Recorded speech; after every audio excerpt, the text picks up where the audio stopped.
All right, I am thrilled to welcome Noriko to the Sasaga podcast. So Noriko, please tell us who you are and what you do. Hi, Helen-san. Hi, everyone. My name is Noriko Makino Viranti. And first of all, thank you so much for having me here. I've been listening to your podcast and I've been so honored to be here talking with you. Thank you. So I am based in Milan in Italy, and I live here with my husband, who is Italian, and 3 kids. 3 kids are 15 years old daughter, 12 years old daughter, and 11 years old son. The one in the middle was born with disability. So she was born with a very difficult, very rare condition. So we can go more into this, but it's been a very interesting and great learning for me. What I do now is international executive coaching for women. So I started my business some time ago, but before doing that, I've been working for various companies over 20 years in almost 10 countries. So not including just business trips, but 10 countries where I can live, did a project for a few months, etc. So I've been exposed to many countries, many different ways of working, many common senses and non-common sense, which I enjoyed so much. I decided to do this coaching business because I suffered a lot when I was working for these many companies. I was, dying for female role model, but I didn't have one. So when I had to make changes of, what to do about career move, what to do about many small decisions, something I'm suffering in the male-dominated societies, I didn't have anyone to talk to. And I thought, how nice would it be if I have someone that I can talk to who would be ideally female outside of the company, so I can talk about everything and I can just, maybe feel good about it. And because I didn't have anyone like that, I thought maybe I could be one for someone who was like younger me, and I started this business. Oh, I love that so much. And my goodness, we so need more role models. I often ask women, who do you see as role models in Japan, especially, or Japanese women? And they're kind of looking around and like, not really seeing very many. And right? Exactly. It's so tough when you're working in pretty challenging circumstances. You've got a lot of male colleagues and you just don't have that role model, so you don't know what's really possible. That is wonderful that you made that choice. And I know that you're an international executive coach, and the fact that you've lived in 10 countries, that really means that you know what you're talking about. Thank you. So what about your word of the year? What's that? Yes. My word of the year is progress, not perfection. Okay, and what made you choose that? Yes, I chose this for 2 reasons. One for it's also for myself as well as for other people. One, because I think that many people, but especially Japanese women, are so perfectionist. And it's great that, they can do so many things, everything perfect at home, at work, but I don't think they need to. And I think they tried so much and maybe too much trying to be perfectionists. So that's kind of my message from me and also to me.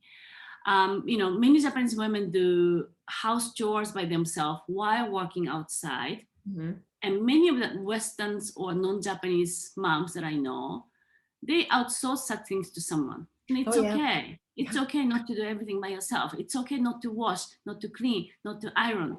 And also, many kindergartens and schools for small kids in Japan, they require moms to do so much. They have to make a bento. They have to stitches names for their, socks and bags, etc. It's fantastic, but it's not necessary that you do everything perfect. That brings back memories of when my daughter was in Hoikuen, and we had this piece of paper with the very clear instructions. You have to stitch this bag and this and this. And I was like, I cannot do that. Like, not only can I not, but I am not willing to spend the time doing that. And so, you know what I did? I went round to the cleaning, the dry cleaners, and I said, "Sumimasen," and I said, I have the instructions, I have the material. would it be possible for you to actually do this? And how much would it cost? And they're like, go say it. They're like, yeah, 5,000. Fantastic, good for you. Done. Because that would take me much more than 5,000 yens worth of time to do. It would not be a good job. So yeah, Good exactly that, right?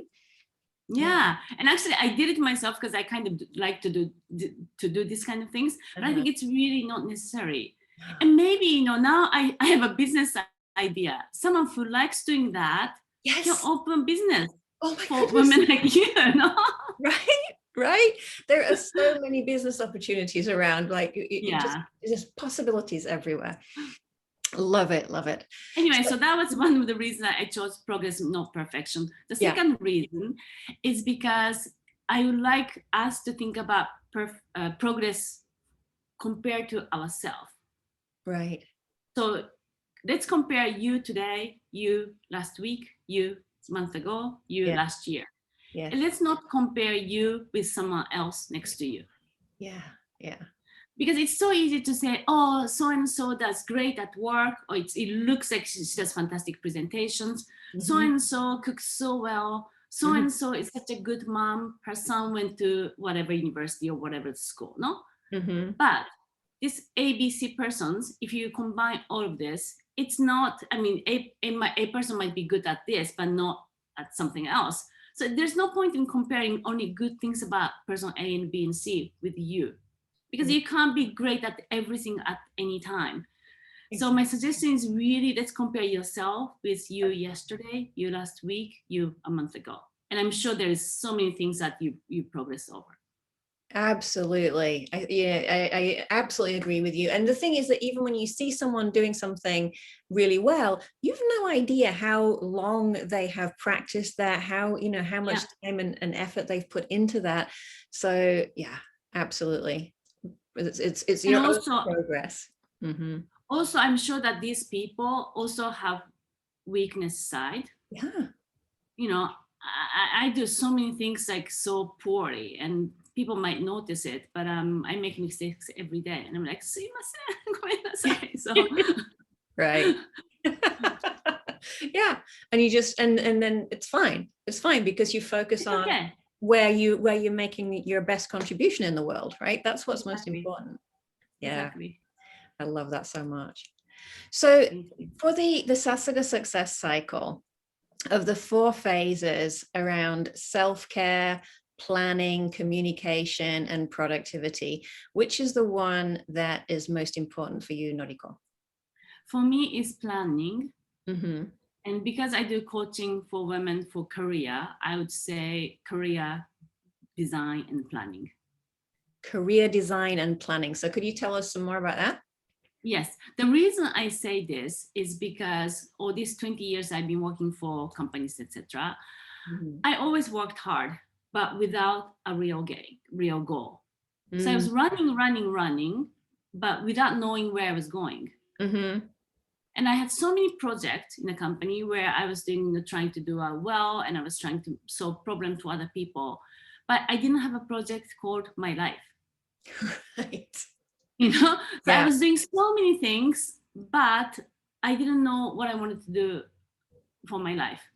So especially when you have young kids, I do things for my kids. I do something for this boss, for that project, but without thinking about me. So my suggestion is really, let's please think about, let's plan your life before doing all of that. So what would you like to do in the long future? What's your goal? And let's think backward from these big goals and then fit the career that you like to do. Because I was trying to do, all these different careers. I changed companies, I changed things, but without really not knowing where to go. So I always felt empty, and I always felt so, where am I going? Why do I doing this? Why am I doing this? Yeah, and you're doing a lot of hard work, but not actually getting anywhere. That you're not seeing the progress in a sense. Yeah. So then, for that example of yourself, where you didn't know what your end goal was, if you're talking to a woman like that now, and she doesn't, and you say, what's your goal, and she's like, well, I don't really know. What's your next step from that? Yes. Next step is really to find out your strengths. And by the way, it is so normal not to know this. So if you don't know what your goal is, or you don't know if, you don't know what you want to do, it's very normal. It's so normal. I mean, it's very actually rare to know that, I like to do this in the future. So I'm not saying that you need to know exactly what you want to do, but you can think about, vaguely, oh, I don't want to have 9-to-5 job, or I want to do something creative. I want something that allows me to have some freedom for time and locations. Even things like this would help to narrow down and go have some directions. No, and the key for me is to understand your strengths. And it is also very difficult to know your strengths, especially in Japan, especially in Japanese companies, because they don't tell you. Right. Yes. They don't tell you. Also in Japanese society, even in schools, we are raised in a way that, if you have something good, that, the 出る杭は打たれるって言うんですけれども、the nails that sticks up get hammered down. Yeah. So if you are great at something, it usually becomes small. Yeah. And your weaknesses needs to be average. So by the time you graduate from, let's say, Japanese university or high school, you don't know what your strengths are because your weaknesses got so much stronger. Yeah. And your strengths got kind of like average, no? Right. So it's not easy to find your strengths, but it's very important so that you are happy with what you're doing in the future. So if you are good at, or if you like something more than other things, or if you people tell you that you're great at this, really believe in it and listen to it and think about it. Because very often people might say, oh, Helen, you're fantastic at presentations. And many Japanese women would say, oh, そんなことないです. No. And that conversation finishes there. But if someone else says, if Helen, you're great at presentations, oh, thank you so much. And you should really think about what makes you great at presentation, because that can create your job like you do now, or that could lead you somewhere else. Yeah. Definitely. So finding strengths is very, very important for in order for you to plan your career. And then, so you said that it's difficult in Japan because people just don't really, I mean, you may get the odd little comments like that here and there, but if someone's really struggling to say, well, what actually are my strengths, then what would you say to them then? Well, first talk to people and really accept what they're saying. So if they tell you you're great at facilitation, you're great at taking notes in a meeting, you don't think that it's just taking notes, because taking notes well, and you might be sending to the attendees of the meetings, they might say, this is so easy to understand. Don't say it's just taking notes, because it might give you some hint and clues, no? Right. Because if you're great at taking notes, you are attentive, you are making great summary of overall meetings, and then really extracting what's important, and then putting maybe like next action steps, etc. It's not just a not taking note skill; it's a great skill. So really hearing what people tell you about your strengths and really accepting it and thinking and analyzing is the first step. And if people don't tell you what your strengths are, which is very common in Japan, what I suggest is you praise other people and you tell strengths about other people. Because if you say that, it's likely that they tell you about yourself. Yes. Do first the action that you want other people to. Exactly. Brilliant. So then you work out you start to look at what your strengths are. And then from there, how do women get into planning and working out, well, what do they want to do with those strengths? So from there, depending on if you want to start your own business, or if you want to change your companies, or if you want to grow within your company. So usually my clients go to one of these three things, no? Either start your business, change your company, or grow within your company. Either way, you need to know your strengths. And after that, you think about, so how can I help whoever with these strengths? And usually there are so many people who can be grateful from your strengths, no? If you contribute. So if in your company, it might be suggesting a special role, a special something. If we take an example of presentations or taking note, you might have a special role of doing that within your existing position. Mm-hmm. If you grow a little bit of that, I'm sure people will really appreciate you, and that might lead you to next positions or next wherever you want to go. Mm-hmm. And you need to be very proactive in doing this, because if you just wait, nothing happens. Mm-hmm. If you want to change your position, if you want to do something new, you need to tell your boss and colleagues that that's what you want to do. Yes. And the same goes if you want to change your company. You go to headhunters, or if you find someone in LinkedIn that you want to talk to, and you need to really believe in your strengths and appeal that proactively. Mm-hmm. And the same goes to if you start your business. You need to really think about, who can I help with my note-taking skills? Don't think just note-taking skills, because it's a very important skills. And think about who could appreciate, who can I help? And from that, there's always business that starts. Right. I love it, taking that angle from who can I help? Yeah. That's a great way to then consider, okay, who can I help? And then that brings clarity on what is my goal. Yeah. That's wonderful. Who can I help is really important, especially for women, because they're so eager to help someone. Yeah. Yeah. And then if you help someone, if that person tell you thank you, your self-confidence goes up. Yes. You feel great, and you want to do more. Yeah. So you get into this great cycle, no? Yeah. Oh, that's brilliant. I love this. Okay. Thank you.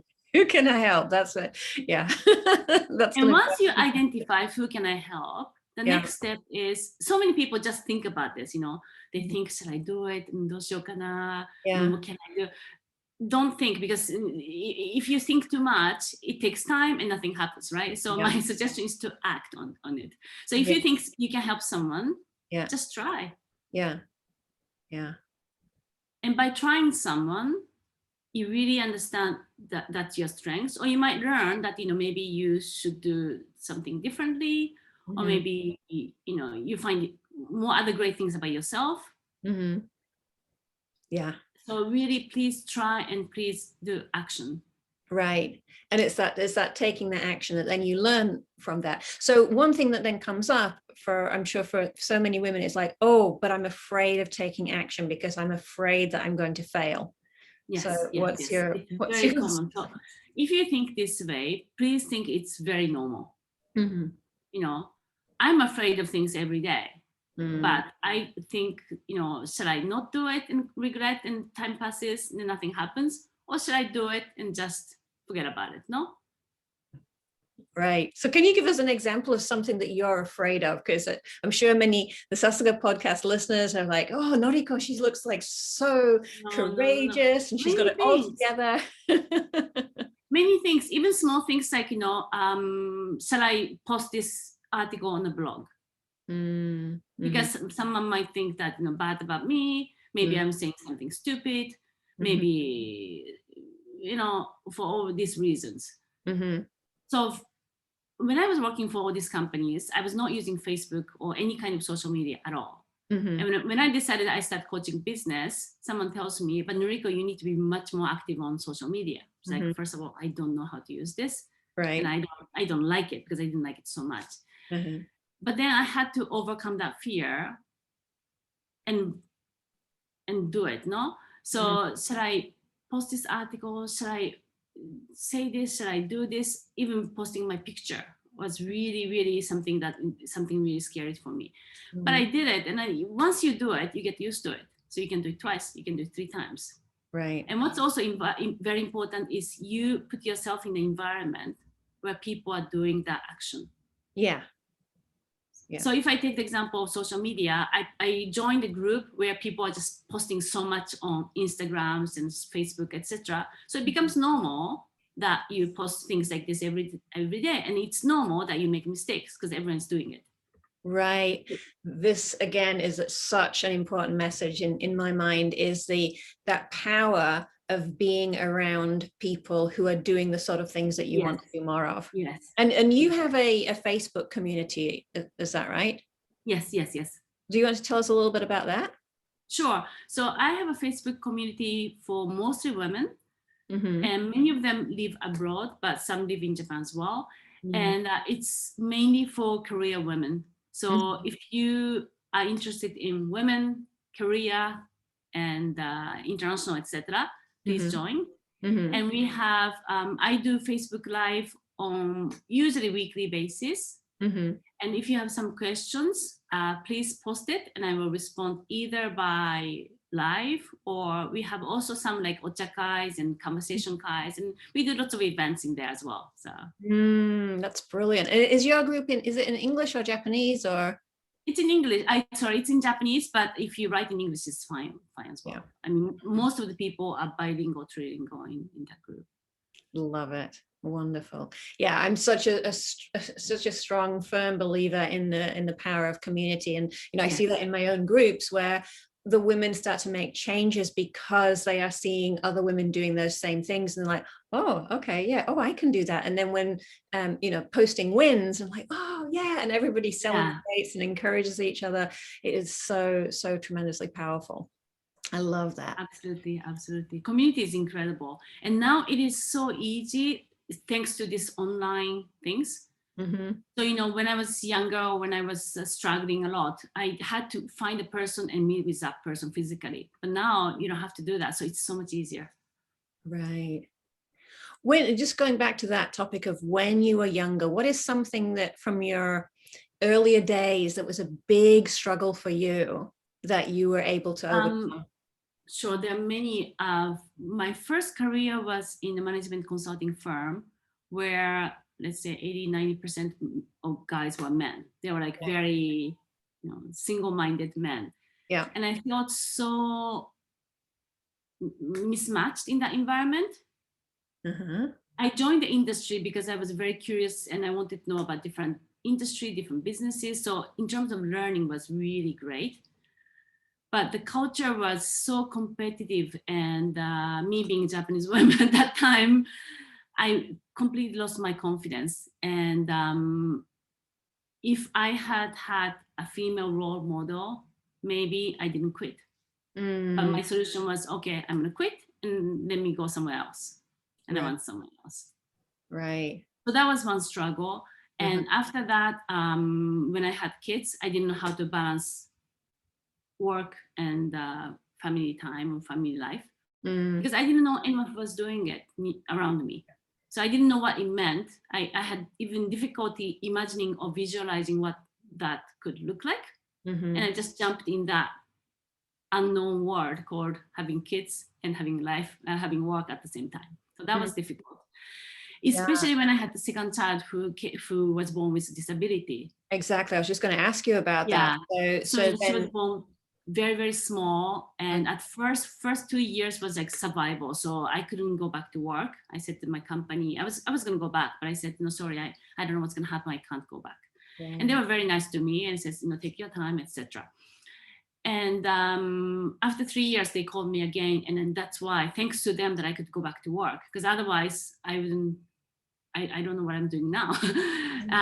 But still, it was very difficult because I didn't know if it was okay to be working mom when you have disabled kids. It's like such a bad thing, if you think about it. I have a little daughter who has difficulties. Is it okay to go back to work? So all of this, I didn't have anyone to talk to. Right. Yeah. I mean, that's another part of it, is having somebody to talk to. So when you have a community, you got the people who are doing things that you can start to do, it encourages you to do it, but also having people to talk to as well. Yeah, just to talk to, because they don't need to give you a solution, but just be heard and just be able to open yourself and talk is so important. So also in my community, we do this kind of conversations, and they said, oh, it's fantastic because it's like the first time I open my heart and I can say what I think. Yeah. And also it helps that someone is sitting on the other side of the world in Zoom, because you don't need to think about, in a small communities near my house. Right. Yeah.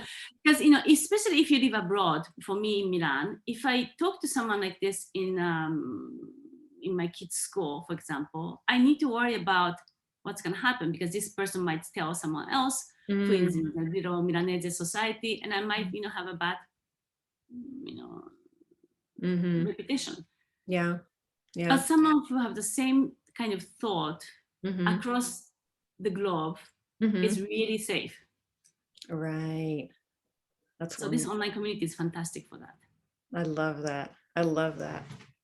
So as we're starting to get towards the latter part of this episode, I'd like to go into a few quick questions and then sort of wrap up with what else you want to make sure you share with the Sasuga podcast listeners today.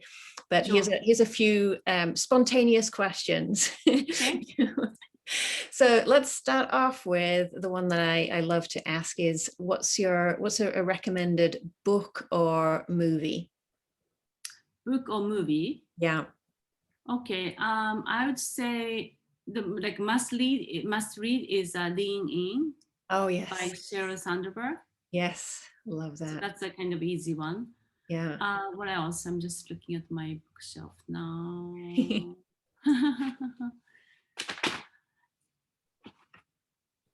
And then it's very classic, but it's called Kirawareru Yuki. It's about Adler psychology. Oh, okay. Fantastic book. Yeah. Yeah. So I haven't read that one, but I know of it. Incredible. Alfred Adler, the psychologist. Yeah. And it's very interesting because I started to like this philosopher psychologist. So I started to listen about him in English and Italians, and the interpretation is very different. Really? And how this Japanese gentleman did, Kishimi-san and Koga-san, is incredible. So it's really interesting, well written, easy to read, and very deep. Okay. That's another one I need to put on my list. I love that. Yeah. And then what about, so self-care is one very hot topic for our Sasuga podcast listeners. What do you do for your self-care? Because clearly you've got a lot going on. You've got 3 kids, you've got the business. What do you do to take care of yourself, Noriko? Yes, it is very, very important. So what I do now is I put on my agenda. So I like things like, I should do exercise. It's more I should, because I don't like it so much. Okay. But I go for a walk. So it's in my agenda. Yeah. I decided to buy flowers for myself once a week. Oh, yeah. And if I don't put it on my agenda, I don't do it. So it's also by putting an agenda, I'm permitting myself to spend money on flowers for myself. Yes. That is wonderful. Things like this, but I think it's very important. Self-gratification is very important. Absolutely. That's wonderful. Love that. And I love the idea of putting buy flowers on the calendar. That's what I've heard about putting your exercise time in your calendar. I do that as well. I've become even more kind of rigorous about that. But buy flowers for myself. I'm going to start thinking about that one. Love that. What is a piece of advice that you would give to yourself, say 10 or 20 years ago? One piece of advice and one piece of knowledge is that women and men go through different life cycles, life stages. And I didn't know about this because no one told me, and I wish someone did. So now I look back, I consider women in 3 life stages. And when I get older, it might become 4th and 5th, but I don't know yet. First one is when you're single, when you're working, when you are living by yourself or with parents, but you can do whatever you want to in your life, no? Stage 1, number 1. Number 2, you get married, you have kids, etc. And you have other things you need to take care of besides yourself and your career. So your career curve goes much slower. Yeah. And number 3 is when you're trying to go back to your career, where you're trying to shift back the career curve, but you sometimes don't know how to do. Okay, so these 3. And number 1, I would say, do whatever you want to do. Spend all your money on, invest in yourself, go on vacation, go traveling. You can't do now, but there's no point in saving a little bit of money for me at that time, unless you invest, which is very important. And really invest on yourself and do all you can, because if you decide to get married, if you have kids, etc., you can't just go pick up your suitcase and go traveling anymore. So enjoy yourself is stage number 1. But work hard, study hard, do everything, play and work hard for yourself. Mm-hmm. Stage number 2, when you have kids, etc., your career curves go slower. Mm-hmm. I worried so much because I didn't know what's going to happen next. And I said, I'm not progressing career as much as other male colleagues or even female colleagues. I have small kids. I don't know what's going to happen. And I worried so much. My message to you is don't worry because you'll be fine. Yeah. And what you learn from raising a child is so helpful when you go back to Korea. And no one also tells that, especially in Japan. But for me, women who have raised child is an asset to the company and not handicap.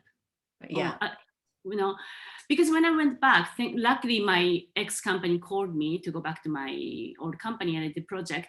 I was like, wow, I'm much more efficient than before. Right? Yeah. And then when you have bosses, when you have subordinates, when you're leading a team, your leadership skill is much better than before because you know how to work with, how to be with someone who is very different from me. My 3 kids are completely different from me. So I had to learn to be with them and be patient. Right. So I really think that leadership skill of women goes up so much more when you have a child or children. Yeah. And I can also see that from women that I worked with, because if I see women with kids, a single man and man who is father, their leadership skills in general, I'm generalizing, changes completely because men without any family experience is still immature in terms of understanding people. So when you lead people, it's not so easy because you don't understand how these people are feeling, how to motivate them. Yeah. And women who have done that, who have managed family, who have managed all these things, they're fantastic in leadership skills, and many companies don't know it. So I want you to appeal to the companies. I totally agree with you. That's also why all of my team were all working mothers. Yeah. Yeah. I realized that as well when I was in my early days of motherhood. I just thought, this is, working mothers are like super productive, yes, exactly, like super skilled and, and have those people skills and the focus and everything because you've got to deal with it all. Yeah. I love that. Wonderful. So what else would you like to share with the Sasuga podcast listeners today, Noriko?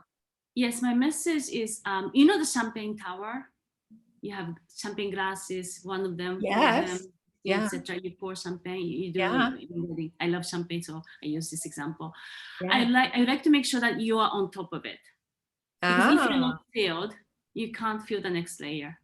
Oh, this is brilliant. Wonderful. We had a podcast guest earlier on, and she was Joy, she's called, and she was talking about the about champagne and like cascading and how you can have that impact on others. This, now you're adding the extra piece to this analogy of you've got to be at the top and fill your glass first. Yes, you have to be at the top. Beautiful. Because if you're not happy, if you're not filled, you can't fill the next year, which is most likely to be family. And the year before, which is likely to be colleagues or whoever. Oh, beautiful. Absolutely beautiful. And you have to be conscious, and you have to be, I think for many Japanese women, we have to make extra effort to be on top. Which is very different from male who are usually just by default they're on top. But we have to make sure that we are on top, because if you do things for your kids, for husband, for mother-in-law, for this and that, you are the last person. And in that case, you can't feel other people. Yeah. Wonderful. Love this so much. That is a perfect analogy to close up with. So thank you so much for being a very special guest on the Sasuga podcast. It's been an absolute delight talking with you. And there's so many messages here that I really hope that listeners are going to probably listen to this multiple times to get all of the messages and really, ask yourself, what can I take away from this and start to put into my life? So thank you so much. Please start put into your actions, because if you just think, nothing happens. Exactly. Exactly. And we'll link to everything that we've talked about, all the links, and to Noriko's Facebook group and how to get in touch with Noriko in the show notes. So please do contact her, say thank you, that was wonderful. Tell her what you appreciated about this episode. All right, so thank you so much, Noriko. Really appreciate you being here today, and enjoy the rest of your day.